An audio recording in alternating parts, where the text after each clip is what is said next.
Hey guys, welcome back. Today we're diving deep into the mysterious yet fascinating life of Japan's royal family. You've asked us, how rich are they? What's their palace worth? And we've got answers. Despite being the world's longest reigning monarchy, Japan's royals live a surprisingly low-key lifestyle. But don't be fooled, they've got serious history, billion-dollar estates, and a massive staff behind the scenes. Stick around to find out what really goes on inside their royal world. But before we go on, make sure you're subscribed to our channel for the next videos on royals and their luxury lifestyle. All set? Let's get into the video. Before we dive deeper, let's hit pause for a quick history lesson. The Japanese royal family isn't just any old monarchy, it's the oldest in the world. We're talking over 2,600 years of history. It all starts with Emperor Jimmu, the legendary first emperor, whose story blends myth and reality. While his existence is debated, Jimmu's reign is considered the starting point of an unbroken line of emperors that continues to this day. And guess what? That makes Japan's royal family a direct link to the ancient world. Fast forward to 2019, when Emperor Naruhito ascended the throne, marking the beginning of the Reiwa era. Fun fact, every emperor in Japan brings in a whole new era, literally. Each era gets its own name, or Gengo, and Naruhito's reign is all about Reiwa, which translates to beautiful harmony. This new era symbolizes hope for peace, unity, and a brighter future for Japan. Even though Japan's royals don't wield political power anymore, they are also still incredibly important, culturally and symbolically. Think of them as living bridges between Japan's ancient traditions and its modern society. They've been there through wars, massive societal changes, modernization, you name it. Yet they remain rooted in tradition, defining what it means to be Japanese. In short, the Imperial family embodies the soul of Japan. Now, aside from being the oldest monarchy, the Japanese royal family used to be the richest monarchy in the world. But after World War II, some pretty big reforms took a chunk out of their vast wealth. These days, well, they're still doing just fine with an estimated net worth of around $23 billion. Not bad, right? On top of that, the Japanese government gives them an annual allowance of about 260 million yen, around 20.7 million US dollars. But despite their billions, they still live pretty low-key. No gold-plated seats or diamond crowns. In fact, they are said to be one of the most modest royal families, despite all that wealth.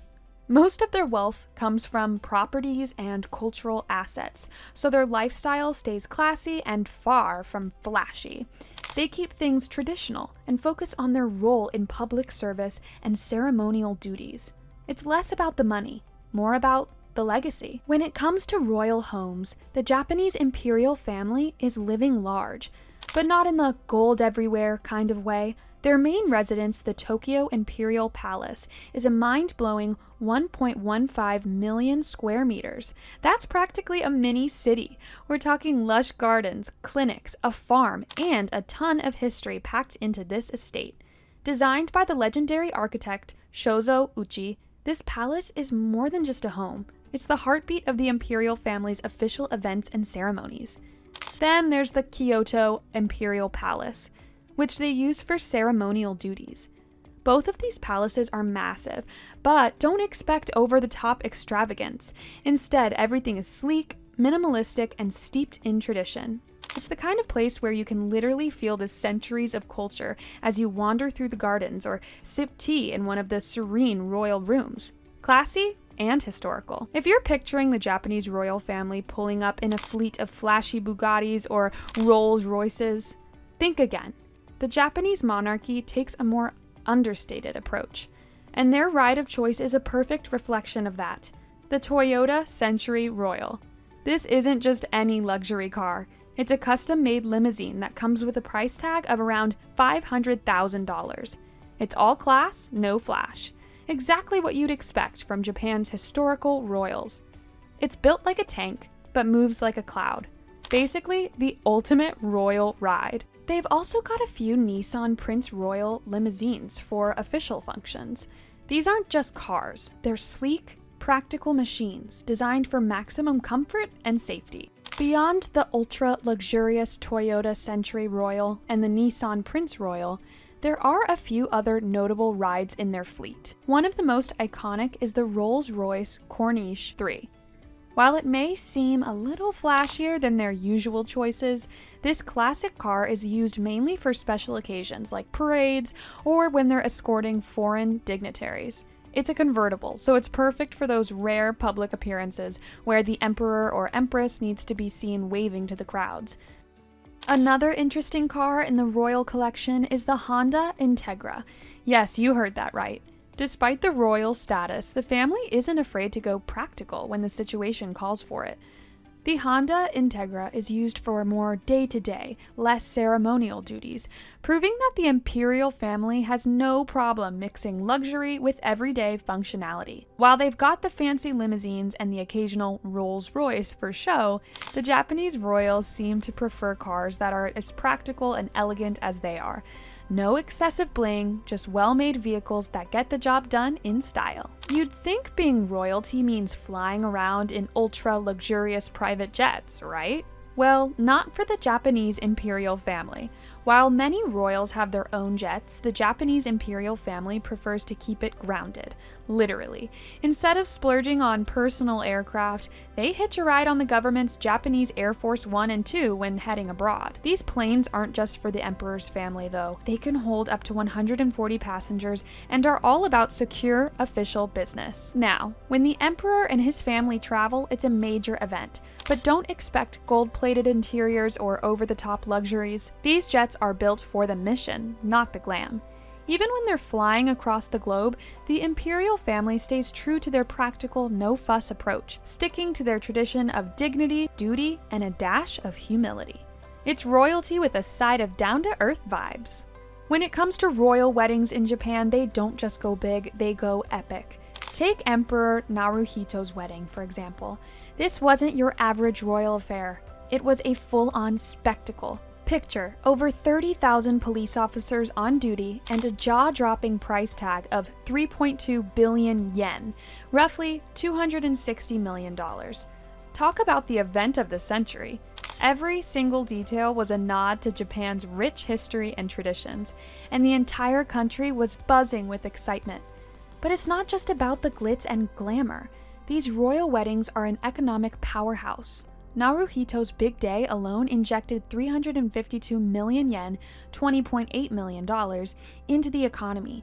So while the royal family might keep it low-key most of the time when it comes to weddings, they know how to pull off a legendary, elegant celebration that not only dazzles, but also gives the economy a nice little boost. Now that's what you call a win-win. Aside from their jaw-dropping palaces, the Japanese royal family also owns some seriously cool and surprising properties.